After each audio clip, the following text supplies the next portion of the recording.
Əgər bu gün Qəzzəlilər dünyada savaşdılar, mühasirədə olaraq savaşdılar.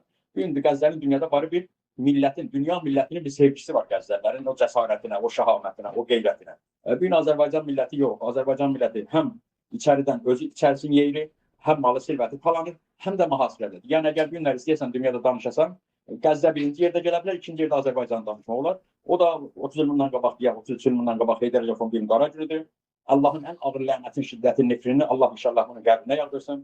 Və bu da Azərbaycan millətinin halı durumudur. Biz maalesef çalışırıq ki, fəqət Azərbaycan milləti biraz ayılsın, biraz fikirləşsin, öz halına gününə ağlasın. Odur ki, indi durub Azərbaycanı durasa bir dövlət kimi, ya qondarma bir hakimiyyəti kimi konuşursan, danışaq, analizə yox. Fəqət bu ürək bulandırmadır. Burada bir dənə qanımız qanalır. Amma biz çalışırıq ki, o Azərbaycanlılara, tanışlı qardaşlarımız, Azərbaycan millət tələsi olsun bu hakimiyyətin əlindən.